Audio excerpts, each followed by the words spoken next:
Chapter 14 of Little Men. Recording by Mary Anderson. Little Men, Life at Plumfield with Jo's Boys by Louisa May Alcott. Chapter 14, Damon and Pythias. Mrs. Bhaer was right. Peace was only a temporary lull. A storm was brewing, and 2 days after Bess left, a moral earthquake shook Plumfield to its center. Tommy's hens were at the bottom of the trouble, for if they had not persisted in laying so many eggs, he could not have sold them and made such sums. Money is the root of all evil, and yet it is such a useful root that we cannot get on without it any more than we can without potatoes. Tommy certainly could not, for he spent his income so recklessly that Mr. Bhaer was obliged to insist on a savings bank, and presented him with a private one, an imposing tin edifice, with a name over the door and a tall chimney, down which the pennies were to go, there to rattle temptingly till leave was given to open a sort of trap-door in the floor. The house increased in weight so rapidly that Tommy soon became satisfied with his investment, and planned to buy unheard-of treasures with his capital. He kept accounts of the sums deposited, and was promised that he might break the bank as soon as he had $5, on condition that he spent the money wisely. Only $1 was needed, and the day Mrs. Jo paid him for 4 dozen eggs, he was so delighted that he raced off to the barn to display the bright quarters to Nat, who was also laying by money for the long-desired violin. "I wish I had 'em to put with my $3. Then I'd soon get enough to buy my fiddle," he said, looking wistfully at the money. "P'raps I'll lend you some. I haven't decided yet what I'll do with mine," said Tommy, tossing up his quarters and catching them as they fell. "Hi, boys! Come down to the brook and see what a jolly great snake Dan's got," called a voice from behind the barn.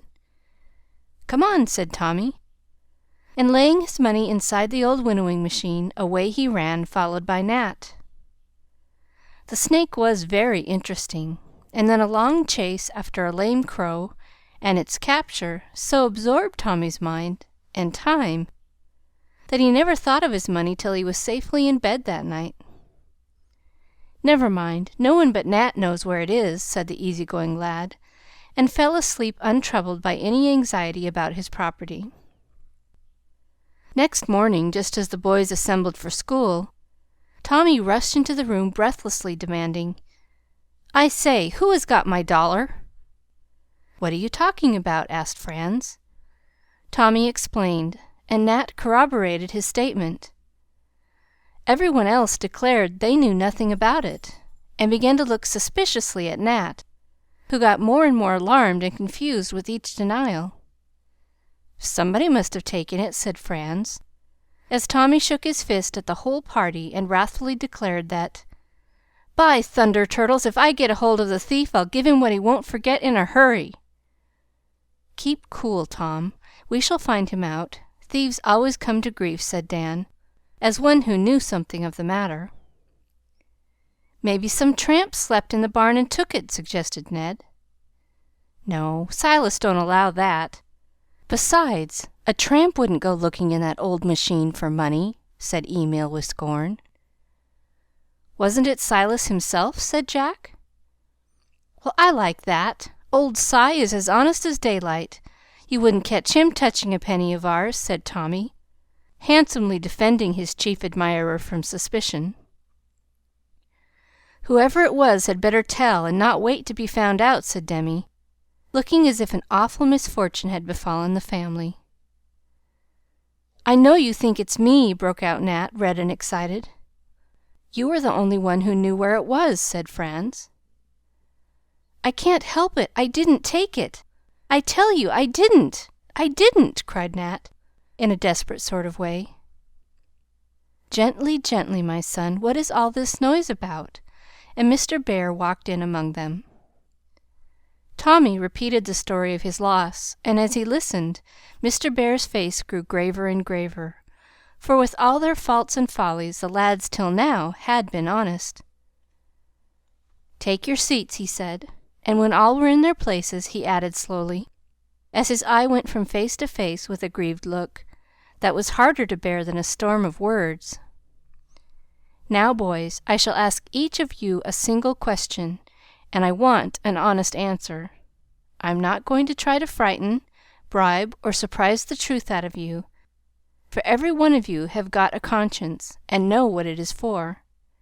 Now is the time to undo the wrong done to Tommy, and set yourself right before us all.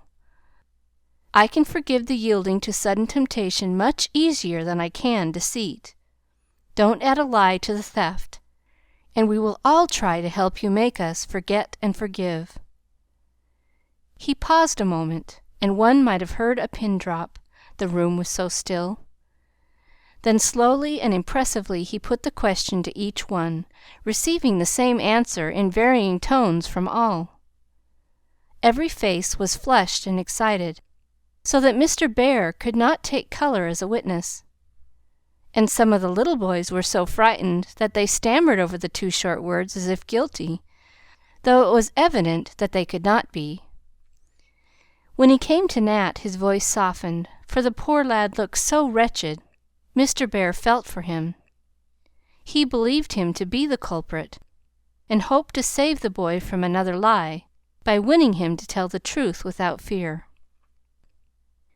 "Now, my son, give me an honest answer. Did you take the money?"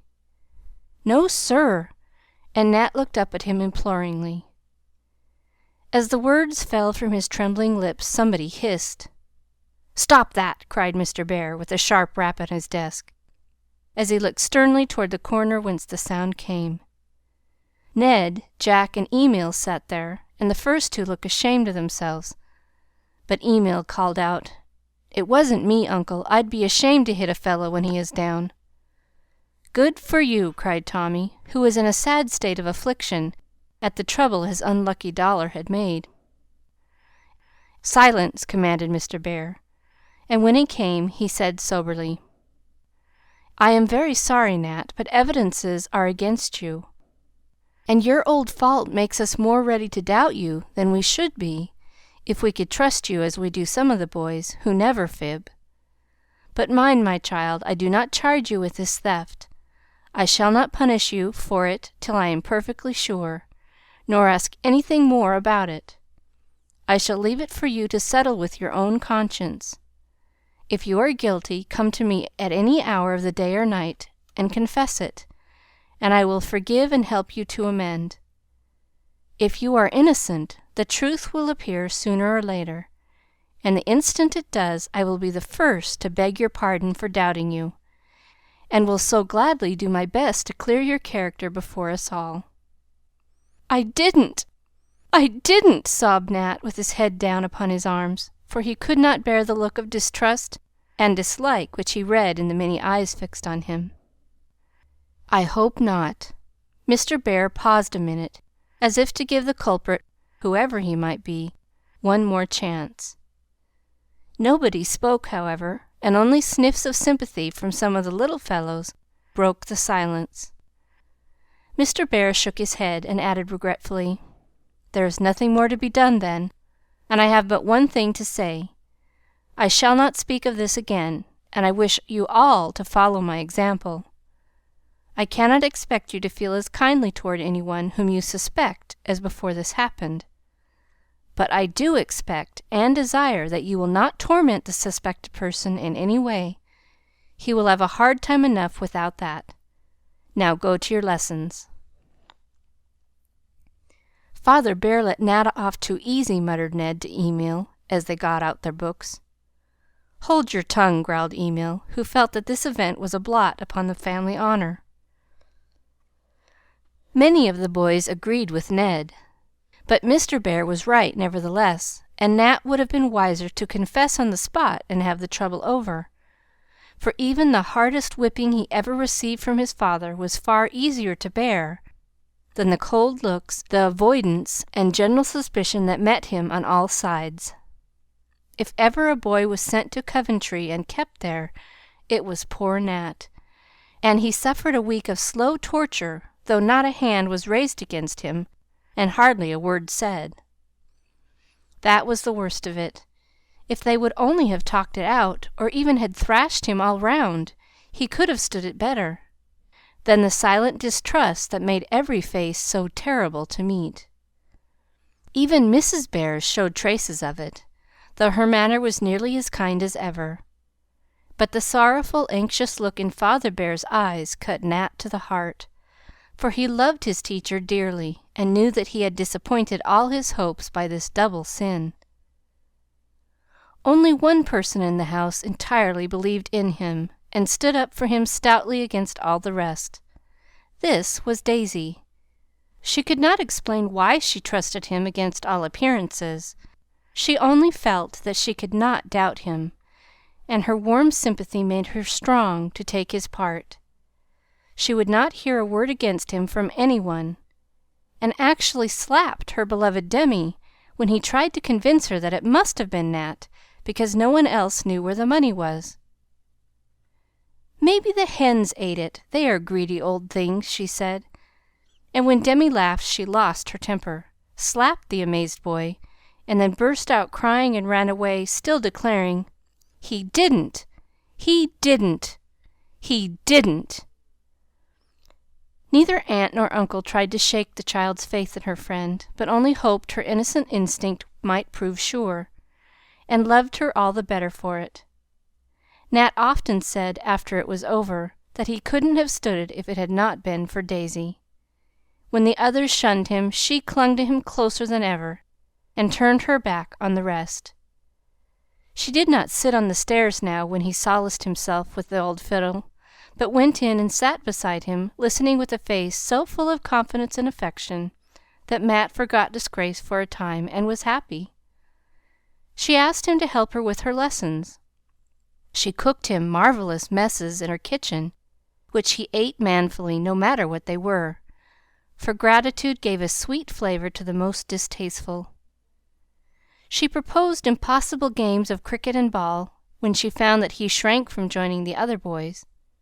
She put little nosegays from her garden on his desk, and tried in every way to show that she was not a fair-weather friend, but faithful through evil as well as good repute. Nan soon followed her example, in kindness at least, curbed her sharp tongue, and kept her scornful little nose from any demonstration of doubt or dislike, which was good of Madame Giddy-Gaddy, for she firmly believed that Nat took the money. Most of the boys let him severely alone, but Dan, though he said he despised him for being a coward, watched over him with a grim sort of protection, and promptly cuffed any lad who dared to molest his mate or make him afraid. His idea of friendship was as high as Daisy's, and in his own rough way he lived up to it as loyally. Sitting by the brook one afternoon, absorbed in the study of domestic habits of water spiders, he overheard a bit of conversation on the other side of the wall. Ned, who was intensely inquisitive, had been on tenterhooks to know certainly who was the culprit, for of late one or two of the boys had begun to think that they were wrong. Nat was so steadfast in his denials, and so meek in his endurance of their neglect. This doubt had teased Ned past bearing, and he had several times privately beset Nat with questions, regardless of Mr. Bhaer's express command. Finding Nat reading alone on the shady side of the wall, Ned could not resist stopping for a nibble at the forbidden subject. He had worried Nat for some 10 minutes before Dan arrived, and the first words the Spider student heard were these in Nat's patient, pleading voice: "Don't, Ned! Oh, don't! I can't tell you because I don't know. And it's mean of you to keep nagging at me on the sly when Father Bear told you not to plague me. You wouldn't dare to if Dan was around." "I ain't afraid of Dan. He's nothing but an old bully. Don't believe a what he took Tom's money, and you know it and won't tell. Come now." "He didn't. But if he did, I would stand up for him. He has always been so good to me," said Nat, so earnestly that Dan forgot his spiders and rose quickly to thank him. But Ned's next words arrested him. "I know Dan did it and gave the money to you. Shouldn't wonder if he got his living picking pockets before he came here, for nobody knows anything about him but you," said Ned. not believing his own words, but hoping to get the truth out of Nat by making him angry. He succeeded in part of his ungenerous wish, for Nat cried out fiercely, "If you say that again, I'll go and tell Mr. Bhaer all about it. I don't want to tell tales, but, by George, I will if you don't let Dan alone." "Then you'll be a sneak as well as a liar and a thief," began Ned, with a jeer, for Nat had borne insult to himself so meekly the other did not believe he would dare to face the master just to stand up for Dan. What he might have added I cannot tell, for the words were hardly out of his mouth when a long arm from behind took him by the collar, and jerking him over the wall in a most promiscuous way, landed him with a splash in the middle of the brook. "Say that again, and I'll duck you till you can't see," cried Dan, looking like a modern Colossus of Rhodes as he stood, with a foot on either side of the narrow stream, glaring down at the discomfited youth in the water. "I was only in fun," said Ned. "You are a sneak yourself to badger Nat round the corner. Let me catch you at it again, and I'll souse you in the river next time. Get up and clear out," thundered Dan in a rage. Ned fled, dripping, and his impromptu sitz bath evidently did him good, for he was very respectful to both the boys after that, and seemed to have left his curiosity in the brook. As he vanished, Dan jumped over the wall, and found Nat lying as if quite worn out and bowed down with his troubles. "He won't pester you again, I guess. If he does, just tell me, and I'll see to him," said Dan, trying to cool down. "I don't mind what he says about me so much. I've got used to it," answered Nat sadly. "But I hate to have him pitch into you." "How do you know he isn't right?" asked Dan, turning his face away. "What, about the money?" cried Nat, looking up with a startled air. "Yes." "But I don't believe it. You don't care for money. All you want is your old bugs and things." And Nat laughed incredulously. "I want a butterfly net as much as you want a fiddle. Why shouldn't I steal the money for it as much as you?" said Dan, still turning away and busily punching holes in the turf with his stick. "I don't think you would. You like to fight and knock folks round sometimes, but you don't lie, and I don't believe you'd steal." And Nat shook his head decidedly. "I've done both. I used to fib like fury. It's too much trouble now, and I stole things to eat out of gardens when I ran away from Page. So you see I am a bad lot," said Dan, speaking in the rough, reckless way which he had been learning to drop lately. "Oh, Dan, don't say it's you! I'd rather have it any of the other boys," cried Nat in such a distressed tone that Dan looked pleased, and showed that he did by turning round with a queer expression in his eyes, though he only answered, "I won't say anything about it, but don't you fret, and we'll pull through somehow. See if we don't." Something in his face and manner gave Nat a new idea, and he said, pressing his hands together in the eagerness of his appeal, "I think you know who did it. If you do, beg him to tell, Dan. It's so hard to have 'em all hate me for nothing. I don't think I can bear it much longer. If I had any place to go to, I'd run away, though I love Plumfield dearly. But I'm not so brave and big like you, so I must stay and wait till some one shows them that I haven't lied."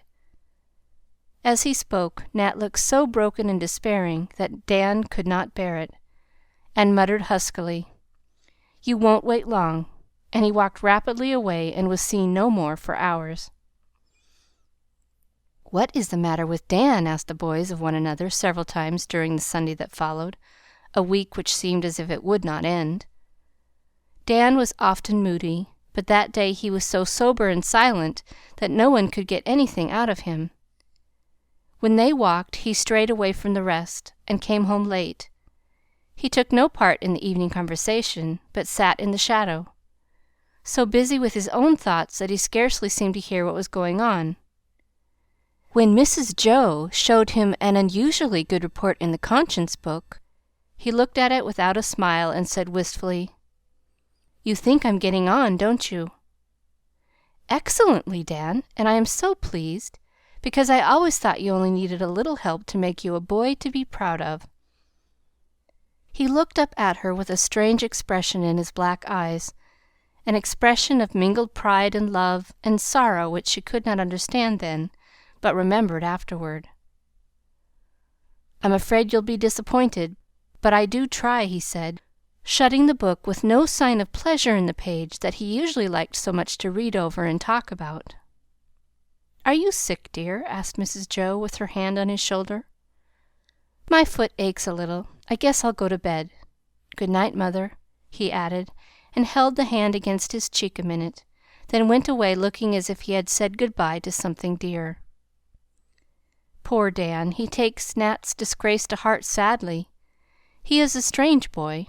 I wonder if I ever shall understand him thoroughly, said Mrs. Jo to herself, as she thought over Dan's late improvement with real satisfaction, yet felt that there was more in the lad than she had at first suspected. One of the things which cut Nat most deeply was an act of Tommy's, for after his loss Tommy had said to him kindly but firmly, "I don't wish to hurt you, Nat, but you see I can't afford to lose my money, so I guess we won't be partners any longer." And with that Tommy rubbed out the sign T. Bangs & Co. Nat had been very proud of the Co. and had hunted eggs industriously, kept his accounts all straight, and had added a good sum to his income from the sale of his share of stock in trade. "Oh, Tom, must you?" he said, feeling that his good name was gone forever in the business world if this was done. "I must," returned Tommy firmly. "Emil says that when one man bezzles, believe that's the word, it means to take money and cut away with it, the property of a firm, the other one sues him or pitches into him somehow, and won't have anything more to do with him. Now you have bezzled my property. I shan't sue you, and I shan't pitch into you, but I must dissolve the partnership because I can't trust you, and I don't wish to fail." "I can't make you believe me, and you won't take my money, though I'd be thankful to give all my dollars if you'd only say you don't think I took your money. Do let me hunt for you. I won't ask any wages, but do it for nothing. I know all the places, and I like it," pleaded Nat. But Tommy shook his head, and his jolly round face looked suspicious and hard as he said shortly, "Can't do it. Wish you didn't know the places. Mind you don't go hunting on the sly and speculate in my eggs." Poor Nat was so hurt that he could not get over it. He felt that he had lost not only his partner and patron, but that he was bankrupt in honor, and an outlaw from the business community. No one trusted his word, written or spoken, in spite of his efforts to redeem the past falsehood. The sign was down, the firm broken up, and he a ruined man. The barn, which was the boys' Wall Street, knew him no more. Cockletop and her sisters cackled for him in vain, and really seemed to take his misfortune to heart, for eggs were fewer, and some of the biddies retired in disgust to new nests which Tommy could not find. "They trust me," said Nat when he heard of it, and though the boys shouted at the idea, Nat found comfort in it, for when one is down in the world, the confidence of even a speckled hen is most consoling. Tommy took no new partner, however, for distrust had entered in, and poisoned the peace of his once confiding soul. Ned offered to join him, but he declined, saying, with a sense of justice that did him honor, "It might turn out that Nat didn't take my money, and then we could be partners again. I don't think it will happen, but I will give him a chance and keep the place open a little longer." Billy was the only person whom Bangs felt he could trust in his shop, and Billy was trained to hunt eggs and hand them over unbroken, being quite satisfied with an apple or a sugar plum for wages. The morning after Dan's gloomy Sunday, Billy said to his employer as he displayed the results of a long hunt, "Only 2. It gets worse and worse. I never saw such provoking old hens," growled Tommy, thinking of the days when he often had 6 to rejoice over. "Well, put 'em in my hat and give me a new bit of chalk. I must mark 'em up anyway." Billy mounted a peck measure and looked into the top of the machine, where Tommy kept his writing materials. "There's lots of money in here," said Billy. "No, there isn't. Catch me leaving my cash round again," returned Tommy. "I see 'em. 1, 4, 8, $2, persisted Billy, who had not yet mastered the figures correctly. What a Jack you are! And Tommy hopped up to get the chalk for himself, but nearly tumbled down again, for there actually were 4 bright quarters in a row, with a bit of paper on them directed to Tom Bangs, that there might be no mistake. "Thunder turtles!" cried Tommy, and seizing them he dashed into the house, bawling wildly, "It's all right! Got my money! Where's Nat?" He was soon found, and his surprise and pleasure were so genuine that few doubted his word when he now denied all knowledge of the money. "How could I put it back when I didn't take it? Do believe me now, and be good to me again," he said so imploringly that Emil slapped him on the back and declared he would for one. "So will I, and I'm jolly glad it's not you. But who the dickens is it?" said Tommy, after shaking hands heartily with Nat. "Never mind as long as it's found," said Dan, with his eyes fixed on Nat's happy face. "Well, I like that! I'm not going to have my things hooked and then brought back like a juggling man's tricks," cried Tommy, looking at his money as if he suspected witchcraft. "We'll find him out somehow, though he was sly enough to print this so his writing wouldn't be known," said Franz, examining the paper. "Demi prints tip-top," put in Rob, who had not a very clear idea what the fuss was all about. "You can't make me believe it's him, not if you talk till you are blue," said Tommy, and the others hooted at the mere idea, for the little deacon, as they called him, was above suspicion.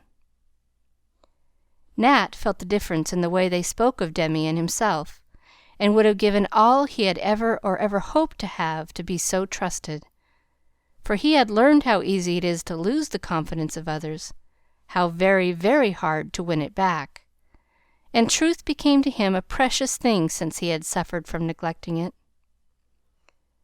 Mr. Bhaer was very glad one step had been taken in the right direction, and waited hopefully for yet further revelations. They came sooner than he expected, and in a way that surprised and grieved him very much. As they sat at supper that night, a square parcel was handed to Mrs. Bhaer from Mrs. Bates, a neighbor. A note accompanied the parcel, and while Mr. Bhaer read it, Demi pulled off the wrapper, exclaiming as he saw its contents, "Why, it's the book Uncle Teddy gave Dan!" "The devil!" broke from Dan, for he had not quite cured himself of swearing, though he tried very hard. Mr. Bhaer looked up quickly at the sound. Dad tried to meet his eyes, but could not. His own fell, and he sat biting his lips, getting redder and redder till he was the picture of shame. "What is it?" asked Mrs. Bhaer anxiously. "I should have preferred to talk about this in private, but Demi has spoilt my plan, so I may as well have it out now," said Mr. Bhaer, looking a little stern, as he always did when any meanness or deceit came up for judgment.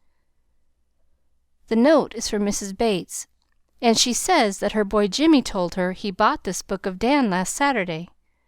She saw that it was worth much more than $1, and thinking there was some mistake, has sent it to me. Did you sell it, Dan?" "Yes, sir," was the slow answer. "Why?" "Wanted money." "For what?" "To pay somebody." "To whom did you owe it?" "Tommy." "Never borrowed a cent of me in his life!" cried Tommy, looking scared, for he guessed what was coming now, and felt that on the whole he would have preferred witchcraft, for he admired Dan immensely. "Perhaps he took it!" cried Ned, who owed Dan a grudge for the ducking, and being a mortal boy, liked to pay it off. "Oh, Dan!" cried Nat, clasping his hands, regardless of the bread and butter in them. "It is a hard thing to do, but I must have this settled, for I cannot have you watching each other like detectives, and the whole school disturbed in this way. Did you put that $1 in the barn this morning?" asked Mr. Bhaer. Dan looked him straight in the face and answered steadily, "Yes, I did." A murmur went round the table. Tommy dropped his mug with a crash. Daisy cried out, "I knew it wasn't Nat!" Nan began to cry, and Mrs. Joe left the room, looking so disappointed, sorry, and ashamed that Dan could not bear it. He hid his face in his hands a moment, then threw up his head, squared his shoulders as if settling some load upon them, and said with the dogged look and half-resolute, half-reckless tone he had used when he first came, "I did it. Now you may do what you like to me, but I won't say another word about it." "Not even that you are sorry?" asked Mr. Bhaer, troubled by the change in him. "I ain't sorry." "I'll forgive him without asking," said Tommy, feeling that it was harder somehow to see brave Dan disgraced than timid Nat. "Don't want to be forgiven," returned Dan gruffly. "Perhaps you will when you have thought about it quietly by yourself. I won't tell you how surprised and disappointed I am, but by and by I will come up and talk to you in your room." "Won't make any difference," said Dan, trying to speak defiantly, but failing as he looked at Mr. Bhaer's sorrowful face. And taking his words for a dismissal, Dan left the room as if he found it impossible to stay. It would have done him good if he had stayed, for the boys talked the matter over with such sincere regret and pity and wonder, it might have touched and won him to ask pardon. No one was glad to find that it was he, not even Nat, for spite all of his failures, and they were many, every one liked Dan now, because under his rough exterior lay some of the manly virtues which we most admire and love. Mrs. Jo had been the chief prop, as well as cultivator, of Dan, and she took it sadly to heart that her last and most interesting boy had turned out so ill. The theft was bad, but the lying about it, and allowing another to suffer so much from an unjust suspicion, was worse. And most discouraging of all was the attempt to restore the money in an underhand way, for it showed not only a want of courage, but a power of deceit that boded ill for the future. Still more trying was his steady refusal to talk of the matter, to ask pardon, or express any remorse.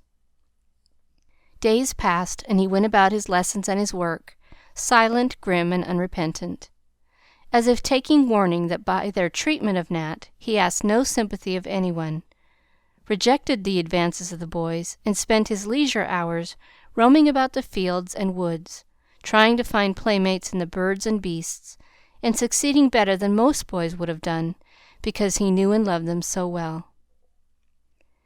"If this goes on much longer, I'm afraid he will run away again, for he is too young to stand a life like this," said Mr. Bhaer, quite dejected at the failure of all his efforts. "A little while ago I should have been quite sure that nothing would tempt him away, but now I am ready of anything. He is so changed," answered poor Mrs. Jo, who mourned over her boy and could not be comforted, because he shunned her more than any one else, and only looked at her with the half-fierce, half-imploring eyes of a wild animal caught in a trap, when she tried to talk to him alone. Nat followed him about like a shadow, and Dan did not repulse him as rudely as he did others, but said in his blunt way, "You are all right. Don't worry about me. I can stand it better than you did." "But I don't like to have you all alone," Nat would say sorrowfully. "I like it," and Dan would tramp away, stifling a sigh sometimes, for he was lonely.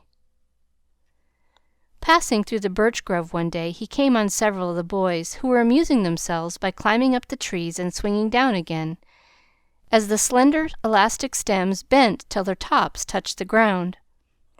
Dan paused a minute to watch the fun, without offering to join in it, and as he stood there, Jack took his turn. He had unfortunately chosen too large a tree, for when he swung off, it only bent a little way and left him hanging at a dangerous height. "Go back! You can't do it!" called Ned from below. Jack tried, but the twigs slipped from his hands, and he could not get his legs round the trunk. He kicked and squirmed and clutched in vain, then gave it up and hung breathlessly, saying helplessly, "Catch me! Help me! I must drop!" "You'll be killed if you do!" cried Ned, frightened out of his wits. "Hold on!" shouted Dan, and up the tree he went, crashing his way along till he nearly reached Jack, whose face looked up at him full of fear and hope. "You'll both come down," said Ned, dancing with excitement on the slope underneath, while Nat held out his arms in the wild hope of breaking the fall. "That's what I want. Stand from under," answered Dan coolly, and as he spoke, his added weight bent the tree many feet nearer the earth. Jack dropped safely, but the birch, lightened of half its load, flew up again so suddenly that Dan, in the act of swinging round to drop feet foremost, lost his hold and fell heavily. "I'm not hurt. All right in a minute," he said, sitting up, a little pale and dizzy, as the boys gathered round him full of admiration and alarm. "You're a trump, Dan, and I'm ever so much obliged to you," cried Jack gratefully. "It wasn't anything," muttered Dan, rising slowly. "I say it was, and I'll shake hands with you, though you are." Ned checked the unlucky word on his tongue, and held out his hand, feeling that it was a handsome thing on his part. "But I won't shake hands with a sneak," and Dan turned his back with a look of scorn that caused Ned to remember the brook and retire with undignified haste. "Come home, old chap. I'll give you a lift." And Nat walked away with him, leaving the others to talk over the feat together, to wonder when Dan would "come round," and to wish one and all that Tommy's confounded money had been in Jericho before it made such a fuss.